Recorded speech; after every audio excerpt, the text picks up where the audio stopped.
I was halfway through organizing old keepsakes in my living room when Emma called from the hallway upstairs. "Grandma, can I ask you something?" There was nothing unusual about her voice at first. She was 16, endlessly curious, and forever discovering forgotten corners of my house that I had stopped noticing years ago. "Of course," I answered. "What did you find this time?" A moment later, she appeared at the top of the staircase holding a small white envelope with yellowed edges. "I was looking through the cedar chest in the guest room," she said. "This was inside one of the memory boxes." I smiled. "That chest has not been opened in years." Emma slowly walked downstairs and handed me the envelope. My name was written neatly across the front in familiar handwriting. At least it looked familiar. "There is a birthday card inside," she said. "I thought maybe you forgot it was there." I carefully opened the envelope. The folded card was decorated with faded blue flowers. On the inside was a handwritten message filled with warm wishes and encouragement. At the bottom was my signature. "Evelyn." I felt my smile disappear. Emma noticed immediately. "Grandma?" she asked softly. I looked at the card again. Then again. Every letter seemed almost right. The shape of the signature looked like mine. The paper felt old enough. Even the ink had faded naturally with time. But something inside me refused to accept it. "I never wrote this," I whispered. Emma frowned. "Are you sure?" I nodded without hesitation. "Completely sure." She sat beside me on the sofa. "Maybe you just forgot." I shook my head. "No." I traced one sentence gently with my finger. "I always end birthday cards with the same closing. Ever since your grandfather and I were first married. I never write. Always remember how proud I am of you." That is not my phrase. Emma looked back at the card. "It sounds nice." "It does," I admitted. "But it is not me." The room suddenly felt much quieter than before. Outside, I could hear birds singing in the maple tree beside the porch. Somewhere down the street, a lawnmower started. Ordinary sounds continued while my thoughts raced in directions I could not explain. Emma turned the card over. "There is no date." I had not even noticed. She was right. Every birthday card I ever wrote included the year in the upper corner because I believed memories deserved dates. This one had none. "Who was it for?" she asked. I slowly read the inside again. No name. Only, "Happy birthday to someone who made our family whole." My stomach tightened. I always addressed every card by name. Always. "Grandma," Emma said after a long silence. "If you did not write it, then who did?" Before I could answer, the front door opened. My daughter Melissa stepped inside, carrying 2 grocery bags. She smiled until she noticed the card resting in my hands. For the briefest moment, the color drained from her face. Then she recovered just as quickly. "Oh," she said with a small laugh that sounded strangely forced. "I cannot believe that old thing is still around. Mom, you probably just forgot writing it years ago." Melissa set the grocery bags on the kitchen counter and smiled as though nothing unusual had happened. It was a smile I had seen countless times over the years, warm enough to reassure anyone who did not know her well. I knew her well enough to notice the difference. It did not quite reach her eyes. Emma looked from me to her mother, sensing the sudden tension without understanding it. "Mom," Emma said, holding up the card. "Grandma says she never wrote this." Melissa shrugged lightly. "She has written hundreds of birthday cards over the years. Nobody remembers every single one." I folded the card carefully before answering. "I remember enough." Melissa opened the refrigerator and began putting away milk and vegetables as though the conversation hardly mattered. "You always had a wonderful memory, Mom. But everyone forgets little things eventually." Her words were gentle, yet something about them made me uncomfortable. They were not meant to convince Emma. They were meant to convince me. "This is not about forgetting," I replied. "This is about recognizing my own handwriting." Melissa closed the refrigerator door and turned toward me. "It looks exactly like your handwriting." "Almost," I said. "Almost is not the same." Emma stepped closer. "Can you show me what you mean?" I nodded and carried the card to the dining room table. From a nearby drawer, I removed a small stack of birthday cards I had written during the previous few years. I always bought extra cards because I liked to keep 1 or 2 on hand for unexpected occasions. Emma spread them across the table beside the old card. At first glance, everything looked identical. The same neat letters, the same blue ink, the same careful spacing. Then I pointed to one small detail. "Look at the letter Y in your," I said. "Mine always curves slightly to the left before coming down. This one goes straight." Emma leaned closer. "It is tiny." "Yes," I answered. But habits become invisible after writing thousands of cards. Melissa laughed softly. Mom, that is exactly the kind of thing only you would notice. Her voice sounded almost amused, but she quickly gathered the empty grocery bags and changed the subject. Emma, could you help me carry the rest of the groceries from the car? Emma hesitated. In a minute. Melissa paused. Now, please. Emma looked at me before following her mother outside. Through the dining room window, I watched them standing beside the car. Melissa spoke quietly while Emma listened without interrupting. I could not hear a single word, but Emma crossed her arms and shook her head once. That surprised me. She rarely disagreed with her mother so openly. A few minutes later, Emma came back inside alone. Melissa remained outside, pretending to organize shopping bags that had already been unloaded. Emma lowered her voice. Grandma, Mom asked me to stop worrying about the card. I remained silent. Emma looked around to make sure her mother was still outside. She also said some old family memories are better left alone. I slowly turned toward the faded card still resting on the table. Better left alone. That was a strange thing to say about an ordinary birthday card. I opened the envelope one more time, hoping I had overlooked something. This time, something slipped from inside and drifted onto the wooden floor. It was a tiny folded receipt, yellow with age, from a local stationery store that had closed nearly 20 years earlier. Across the top, printed in faded ink, was the purchase date. It was 3 days after the birthday written inside the card. I picked up the faded receipt as carefully as if it might fall apart in my hands. The paper was brittle with age, and the store's name was barely visible beneath years of fading ink. I remembered the little stationery shop well. It had been my favorite place to buy birthday cards, thank you notes, and Christmas stationery before it closed nearly 2 decades earlier. Emma leaned over my shoulder. What is it? She asked. I turned the receipt toward the light coming through the dining room window. The purchase date was impossible to ignore. It was 3 days after the birthday mentioned inside the card. I read it twice before handing it to Emma. Do you see it? I asked quietly. She compared the date on the receipt with the message inside the card. That does not make sense, she whispered. How could someone buy the card after the birthday already happened?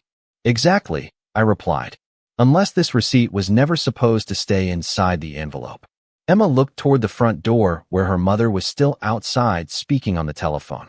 Maybe whoever wrote the card accidentally left it there. I nodded slowly. Or maybe whoever assembled this envelope did not notice it.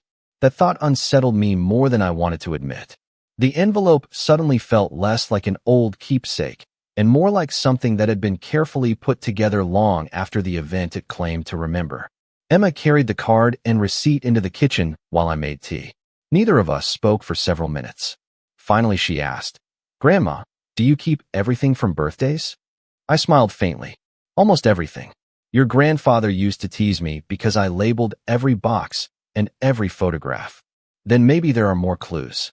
Her words reminded me of the shelves in the hallway closet where I kept dozens of labeled memory boxes. Every birthday, holiday, graduation, and family reunion had its own container. Richard used to call it my paper history of the family.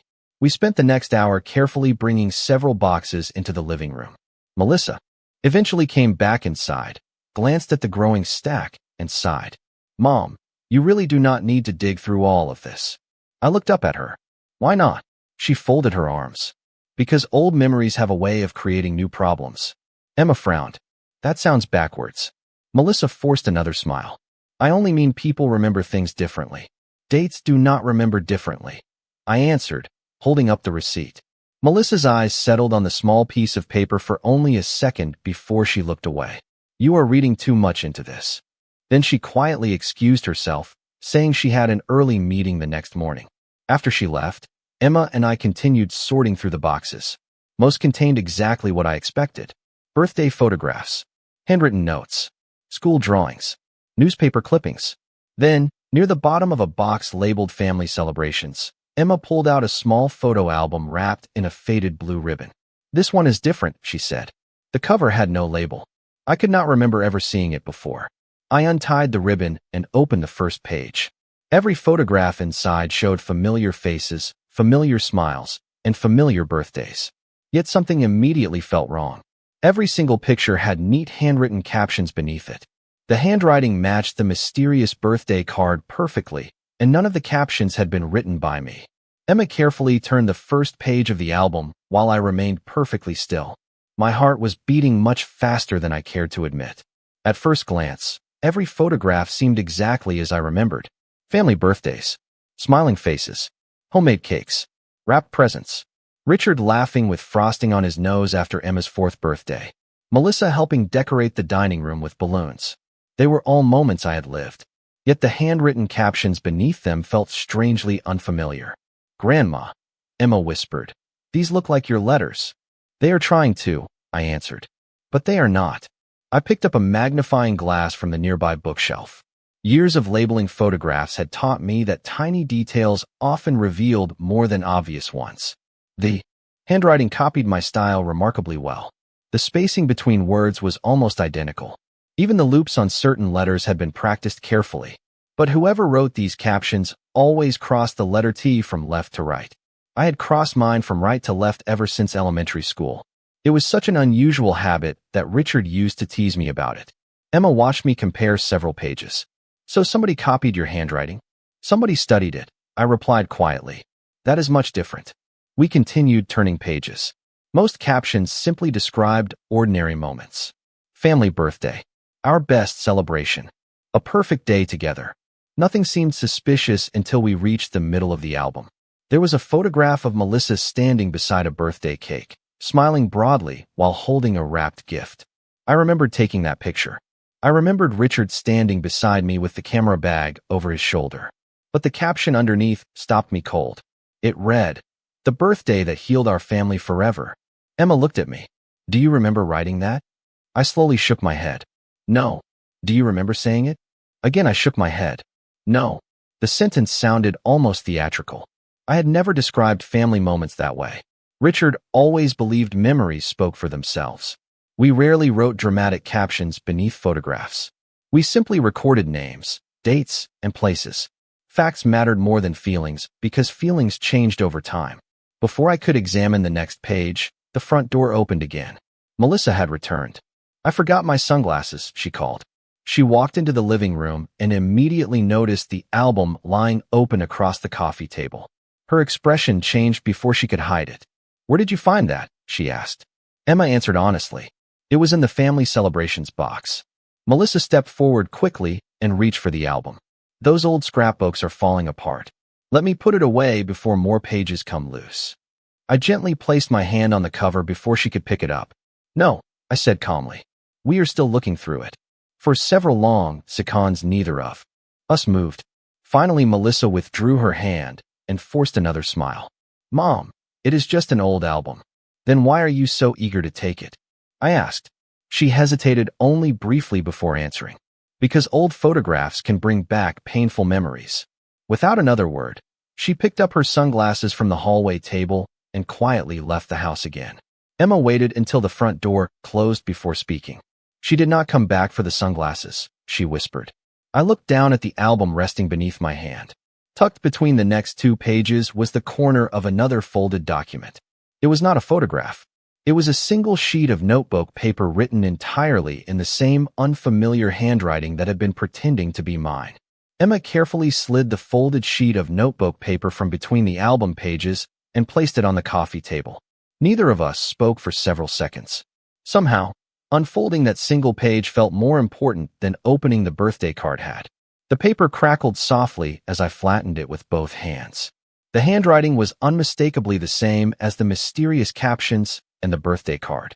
It imitated mine with impressive accuracy, yet I could already see the familiar differences before reading a single word. Emma leaned closer. "What does it say?" she whispered. I began reading aloud. "If anyone ever asks about that birthday, remind them how happy everyone was. Tell them your mother wrote the card herself. Do not let old misunderstandings come back." I stopped reading.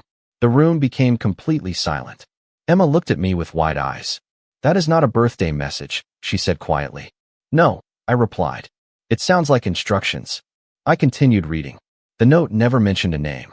It never explained who had written it or who was supposed to follow it. Instead, it listed short reminders. Keep the album together. Use the same handwriting.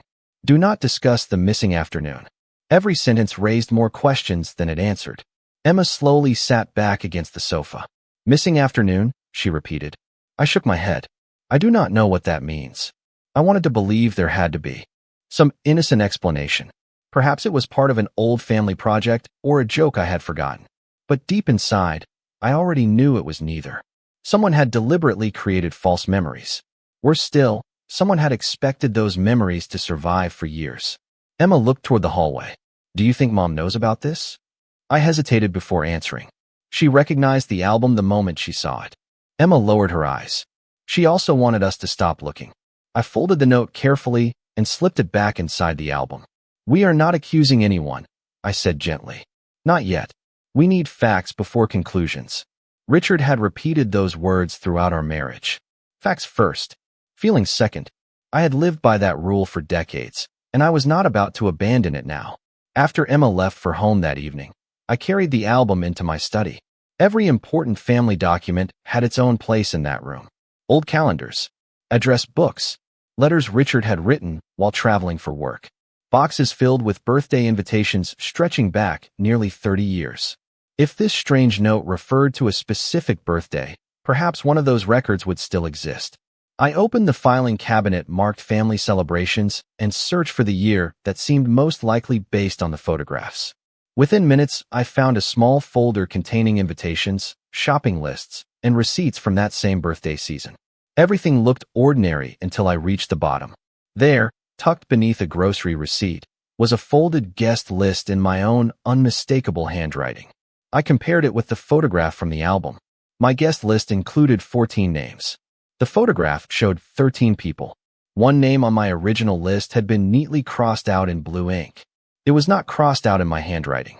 I stared at the name for several long moments before finally whispering it aloud. Grace Miller. I immediately recognized it. Grace had been my closest friend for more than 40 years, yet I suddenly realized something that made my heart sink. We had not spoken about that particular birthday in all the years since. I barely slept that night. Grace Miller's name stayed in my thoughts long after I turned off the bedroom light. She had been my closest friend since our children were in elementary school. We had celebrated birthdays together, hosted neighborhood dinners together, and helped each other through illnesses and losses.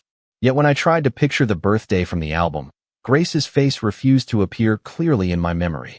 It was as though someone had quietly erased one piece of an otherwise complete photograph. The next morning, I called her before I could change my mind. She answered on the third ring. Evelyn, she said warmly. This is a nice surprise. We spoke for a few minutes about ordinary things. Her garden, the weather, her new puppy. Then I asked the question that had been troubling me. Grace, do you remember Melissa's birthday party from about 18 years ago? The line became strangely quiet. I heard her take a slow breath before answering. Why are you asking about that? I looked down at the guest list resting beside my telephone. I found some old photographs and a birthday card that I do not remember writing. Another long pause followed. Evelyn, she finally said, some memories are better left where they are. My heart sank. Melissa had used almost the exact same words the day before. Grace, I said gently, did something happen that afternoon? She did not answer immediately. When she finally spoke, her voice sounded softer than before. I think we should have this conversation in person. We agreed to meet the following afternoon at the small coffee shop where we had shared countless conversations over the years. After hanging up, I sat quietly at the kitchen table. Grace had not denied anything. She had not laughed the way Melissa had. She had not suggested I was forgetting. Instead, she had sounded worried. That frightened me far more than outright disagreement would have. Around lunchtime, Emma stopped by after school. I showed her the guest list with Grace's crossed-out name. She studied it carefully. That is definitely not your handwriting, she said. The blue ink even looks different. I smiled faintly. She was beginning to notice the same details I had. Spent years teaching myself to see. Do you think Grandma Grace knows something? She asked. I believe she remembers more than she has ever said. Emma nodded slowly. Then maybe she is the missing piece. Later that afternoon, while searching another memory box for old birthday invitations, I found a stack of yearly calendars that Richard and I had always kept. He believed writing appointments by hand made life easier to remember. I flipped to the year of the mysterious birthday and immediately found the week in question. Most days were filled with familiar notes. Grocery shopping, church dinner, dentist appointment. Then I reached the birthday itself.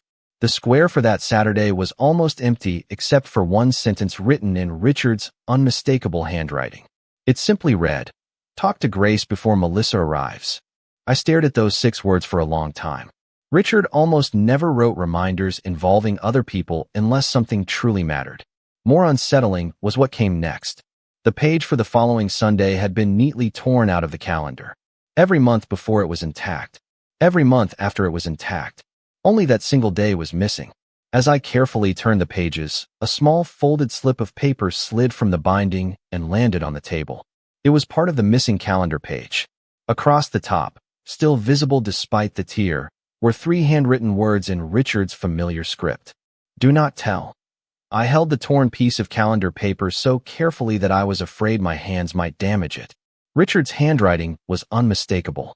After 43 years of marriage, I could recognize even the smallest note he left behind. "Do not tell." Those 3 words were all that remained. The rest of the sentence had been torn away long ago. I searched the study floor, checked inside the calendar, and even looked beneath the desk, hoping the missing piece had simply fallen loose over the years. It was nowhere to be found.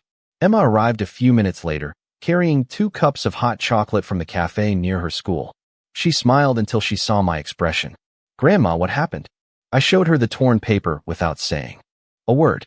She read the 3 words twice before looking up. "Who tore it?" "I do not know," I admitted. But Richard would never have removed part of a page without a reason. Emma sat quietly beside me. Maybe somebody else tore it later. I had been thinking exactly the same thing. Richard was meticulous. If he crossed something out, he crossed it out neatly. If he removed a page, he removed the entire sheet. He would never leave behind a torn fragment inside the binding. Someone else had handled this calendar after he was gone. The realization settled heavily over me. That evening, I drove to the little coffee shop where Grace and I planned to meet the next afternoon. I was not there for coffee. I simply wanted to sit in the same quiet corner where we had shared so many conversations over the years. Sometimes being in a familiar place helped forgotten memories return. I looked around the room. The furniture had changed. The paint was different. But the corner table beside the window was still there. Richard always chose that table because he liked watching people walk along Main Street. Suddenly, another memory surfaced. The birthday we had been discussing did not end at our house. Grace and Richard had insisted we stop at this very cafe afterward because they wanted to talk privately. I remembered leaving Melissa at home with friends while we stepped out for less than an hour. Until that moment, I had completely forgotten the conversation ever happened. The next afternoon, Grace arrived exactly on time.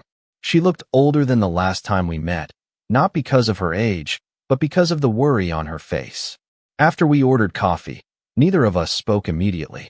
Finally, I placed the birthday card, the copied captions, the mysterious note, and the torn calendar page on the table between us. Grace closed her eyes for a moment before opening them again. "I hoped these would never be found," she said quietly. "So you have seen them before?" I asked. She nodded. "Not all of them, but enough." My heart began beating faster. "Grace, what happened that birthday?" She wrapped both hands around her coffee cup without drinking from it. "Nothing happened during the birthday," she answered softly. "Everything happened afterward." I frowned. "What do you mean?" She looked toward the window before answering. "Richard asked me to help him protect someone. He believed the truth would destroy your family." I felt as though the room had suddenly become smaller. "Protect who?" Grace's eyes filled with tears. "That is what I promised never to tell you." Before I could ask another question, my phone vibrated on the table. The caller identification displayed Melissa's name. I let it ring once, then answered. Her voice sounded calm, almost cheerful. "Mom, I stopped by your house to bring dinner. I noticed the blue family album is gone. Tell me honestly, did you show it to Grace?" For a moment, I could not answer Melissa. I looked across the table at Grace, whose expression had turned pale the instant she heard my daughter's voice through the speaker. "Mom," Melissa repeated. "Are you still there?" I forced myself to speak naturally. "Yes, I am here." "Did you show Grace the album?" she asked again, more firmly this time. I glanced at Grace. She slowly shook her head, not as an answer to Melissa's question, but as a quiet warning for me to be careful. "Why does that matter?" I asked. There was a brief pause. "Because those old albums are fragile," Melissa replied. "I just do not want them getting damaged." The explanation sounded rehearsed. Earlier, she had said old memories could create new problems. Now she was worried about fragile pages. Neither reason felt honest. The album is safe, I said. I will see you later. Before Melissa could ask another question, I ended the call. Grace let out a slow breath. She knows you are asking questions. She has known since Emma found the card, I replied. Grace looked down at the birthday card lying beside her coffee cup. Evelyn, I need you to understand something. Melissa was not always the person making decisions. I frowned. Then who was? Grace hesitated. Richard. I stared at her in disbelief. No. The word escaped my mouth before I even thought about it. Richard would never fake my handwriting. I did not say he did, Grace answered gently. I said he made a decision. I felt my chest tighten. Richard had always been the one person I never questioned. He believed honesty mattered above everything else. Tell me the truth, I whispered. Grace nodded slowly. Years ago, after that birthday, something happened that frightened him. He believed one painful secret could break your family apart forever. He asked me to help him keep everyone together until the time felt right. By creating fake memories? I asked. She closed her eyes. No, that was never his plan. The certainty in her voice caught my attention. Then whose plan was it? Grace looked away toward the window. I do not know exactly when the cards appeared. I only know they were not part of what Richard asked me to do. We sat quietly for several moments. Pieces of the puzzle were beginning to separate instead of fitting together. Richard had wanted to protect someone. The fake handwriting had appeared later. Those were two different events. Emma had been right all along. The birthday card itself was only one piece of a much larger story. Grace reached into her handbag and carefully removed a small cream-colored envelope. Richard gave me this the week before he passed away, she said softly. He told me never to open it unless you started asking about that birthday. My hands trembled as she slid it across the table. My name was written neatly on the front in Richard's unmistakable handwriting. The envelope was still sealed. Why did you keep it all these years? I asked. Because I promised him. I turned the envelope over. The seal had never been broken. There was only one sentence written across the back in blue ink. Read this only after Melissa tells you the truth. I looked up at Grace in confusion. She has never told me anything. Grace's eyes filled with sadness. Exactly. At that moment, my phone vibrated with a text message from Emma. It contained only one photograph. She had gone back to my house after school. The picture showed the empty shelf where the blue family album had been sitting only hours earlier. Beneath the image, Emma had typed 6 words. Grandma, someone took the album today. I stared at Emma's photograph for several seconds before showing it to Grace. The empty space on the shelf looked strangely unsettling. Dust outlined the exact shape where the blue album had rested for years. Everything around it remained untouched. Whoever had taken it knew exactly what they were looking for. Grace looked at the picture and quietly closed her eyes. We are too late, she whispered. I slipped Richard's sealed envelope into my purse without opening it. His instructions had been clear, and after everything I had discovered, I trusted him enough to follow them. We need to go to my house, I said. Grace nodded immediately. The drive home felt much longer than usual. Neither of us spoke very much.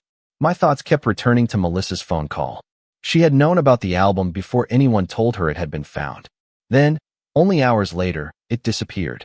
I did not want to believe my own daughter had anything to do with it, yet the timing was impossible to ignore. When we pulled into the driveway, Emma was waiting on the front porch. The front door was locked. Nothing looked disturbed. I only went upstairs to get my backpack, she explained. When I came back down, the album was gone. Did you see anyone? I asked. She shook her head. No, but the back door was unlocked. I thought maybe you left it that way. I never left the back door unlocked. Grace slowly walked through the living room, studying the shelves and tables without touching anything. She stopped in front of the empty space where the album had been. Only the album is missing, she said quietly. Emma nodded. Everything else is exactly where Grandma left it. Whoever entered the house had ignored the silver keepsake boxes, old cameras, and family scrapbooks. Only one item had disappeared. That made the theft feel personal rather than random. I walked into my study to make sure nothing else had been moved. Richard's calendars were still there. The guest list remained inside the folder where I had placed it. The birthday card, the copied note, and the mysterious receipt were safely inside the drawer where I had locked them before leaving. Only the blue album had vanished. Emma looked around the room thoughtfully. If someone wanted to hide the truth, she said, why leave all the other evidence? It was a good question. I sat down at Richard's old desk and tried to think the way he would have. He always believed people acted for reasons, even when those reasons were hidden. If someone took only the album, perhaps they believed the album contained the most dangerous piece of evidence. Grace suddenly looked toward one corner of the study. Evelyn, she said softly, does that old cabinet still have the false bottom Richard built? I had not thought about that cabinet in years. Richard loved woodworking and had once built a hidden compartment beneath the lowest drawer to store important family documents. I knelt beside the cabinet, pressed the small wooden latch exactly where he had shown me decades earlier, and listened as the hidden panel quietly released. Inside was a flat envelope covered in dust. My name was written on the front in Richard's handwriting, but unlike the sealed letter Grace had kept, this one carried no instructions. I carefully opened it. Inside was a single photograph. It showed Melissa's birthday gathering from years ago. Everyone from the party was smiling toward the camera. Grace was standing exactly where I remembered her. Richard stood beside me. Melissa held her birthday cake.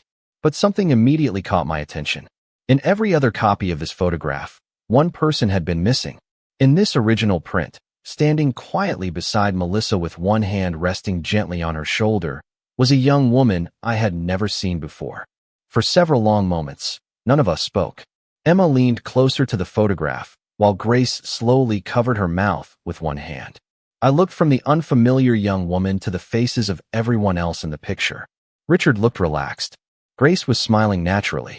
Melissa appeared to be standing unusually close to the woman, almost as if they already knew each other well. Yet I had absolutely no memory of her ever being at that birthday. Who is she? Emma asked softly. I wished I had an answer. I turned the photograph over, hoping someone had written names on the back. Richard always labeled important photographs. There, in his careful handwriting, was a single sentence. Original print. Keep this safe. Nothing more. No names. No date beyond the year. No explanation. Grace continued staring at the picture. I know her face, she whispered. I just cannot remember from where. I looked at her in surprise. You have seen her before? Grace nodded slowly. I believe so. It has been many years. Emma pointed toward Melissa. Grandma, look at Mom. She was right. Melissa was not simply standing beside the young woman. She was looking directly at her instead of the camera. Everyone else faced Richard's lens, but Melissa's attention was fixed on the stranger with an expression I could not quite describe. It was not happiness. It looked more like relief. I carried the photograph to the dining room, where better afternoon light came through the windows. Using my reading glasses and magnifying glass together, I studied every corner of the print. Near the edge of the young woman's sleeve, barely visible beneath the photo border, was a small rectangular name tag. Most of it had been cut off when the picture was developed, but 3 letters remained. And Emma noticed them immediately. Could her name be Anne? Perhaps, I replied. Or Annie. Or Anna. Grace shook her head. No, I do not think that is her name. She closed her eyes as though searching through distant memories. I think that is part of where she worked. The idea immediately made sense. The tag looked like the kind employees wore at stores or hospitals years ago. We carried the photograph back into the study where old address books and appointment calendars filled several shelves. Richard and I had rarely thrown away anything written by hand. If this woman had been part of our lives, perhaps her name appeared somewhere. Emma began checking old address books while I searched appointment calendars. Grace quietly sorted through stacks of Christmas cards from the same period. Nearly an hour passed without finding anything useful. Then Emma suddenly stopped turning pages. Grandma, she said, I found something strange. She held up one of my old pocket calendars. On the week after Melissa's birthday, Richard had written one brief reminder. Meeting at N. The rest of the word disappeared into the fold where the tiny calendar had been damaged over time. It was impossible to tell whether the next letters formed a person's name or a business. Before we could study it further, the telephone rang. I answered without thinking. A calm female voice introduced herself. Mrs. Parker? My name is Anna Whitmore. I believe I have something that belonged to your late husband, and after all these years, I think it is finally time to return it to you. The room fell completely silent after the caller introduced herself. I tightened my grip on the telephone. Did you say Anna Whitmore? I asked. Yes. The woman answered gently. I realize you probably do not recognize my name, Mrs. Parker, but your husband knew me many years ago. Grace immediately looked toward me. Her eyes widened the moment she heard the name. Emma quietly moved closer, trying to listen without interrupting. How did you find me? I asked. Richard left instructions, Anna replied. He asked me to contact you only if certain things ever came to light. I have honored that promise for many years. My heart skipped a beat. Richard had left instructions with Grace. Now another woman was telling me he had done the same with her. What do you have that belonged to him? I asked. Anna paused before answering. A sealed folder. He told me never to mail it because he was afraid it could be misunderstood. He wanted to place it directly into your hands. I looked at Grace, who slowly nodded as though she finally understood something that had confused her for years. Can we meet today? I asked. I think we should, Anna replied. There has already been too much waiting. We agreed to meet that afternoon at the public library where I had worked for nearly 30 years before retiring. It felt like a safe and familiar place. After ending the call, I turned toward Grace. You knew that name. Grace nodded. Not personally. I remembered the name tag in the photograph. It was not a first name. Anna Whitmore volunteered at the Community History Center next to the library years ago. Emma looked puzzled. Then why was she at Mom's birthday party? Grace slowly shook her head. I do not know, but Richard trusted very few people with serious matters. The drive to the library was quiet. None of us spoke much because each answer seemed to create two more questions. When we arrived, Anna was already waiting near one of the reading tables. She appeared to be in her late 60s with silver hair pulled neatly behind her shoulders. The moment she saw me, she stood respectfully. Mrs. Parker, she said softly. I am so sorry we are meeting under these circumstances. She placed a thin brown folder on the table between us, but kept one hand resting on it. Before you open this, there is something you deserve to know. Richard never wanted to deceive you. He believed he was protecting your family until the right time came. Those words echoed what Grace had told me. Protecting us from what? I asked. Anna looked directly into my eyes. From a single afternoon that everyone remembered differently. My breath caught. The missing afternoon. The phrase from the mysterious instructions returned to my mind immediately. Anna finally slid the folder toward me. Inside were several documents, a small cassette tape, and one handwritten letter from Richard. Unlike the sealed envelope Grace still carried, this letter was addressed simply, for Evelyn, when she is finally ready to know. My hands trembled as I unfolded it. The first line made my eyes fill with tears before I reached the second sentence. Richard had written, if you are reading this, then someone has rewritten our family history, and the birthday card was never the real secret. My hands trembled as I continued reading Richard's letter. The room around me seemed to disappear until there was nothing except his familiar handwriting. The birthday card was never the real secret, he had written. It became part of a much larger lie after someone decided the truth was too painful to leave untouched. I swallowed hard and read on. Richard explained that the afternoon after Melissa's birthday party, an unexpected misunderstanding had divided members of the family. No crime had been committed. No one had been harmed. But a conversation had been overheard, words had been taken out of context, and one impulsive decision had threatened to separate people who loved one another. He had believed time would eventually allow everyone to speak honestly. Instead, someone had quietly rewritten the memories surrounding that day. I looked up at Anna. You knew about this? She nodded sadly. Only part of it. Richard asked me to preserve the original records because I worked at the Community History Center. He trusted that I understood the importance of protecting documents without changing them. Grace slowly shook her head. Then the fake birthday card, the altered captions, none of that came from Richard. No, Anna answered firmly. He wanted the facts preserved. Someone else wanted the memories changed. Emma leaned closer. Then why did Grandpa tell everyone to wait? Anna smiled gently. Because he hoped the person carrying the burden would eventually choose honesty on their own. I looked back at the letter. Richard had included one final paragraph. If Melissa has not already told you everything herself, do not accuse her immediately. Listen first. Pain can make good people protect the wrong things. Those words stopped me. Throughout the past several days, I had begun seeing Melissa only through the evidence I kept discovering. Richard was asking me to remember she was still my daughter.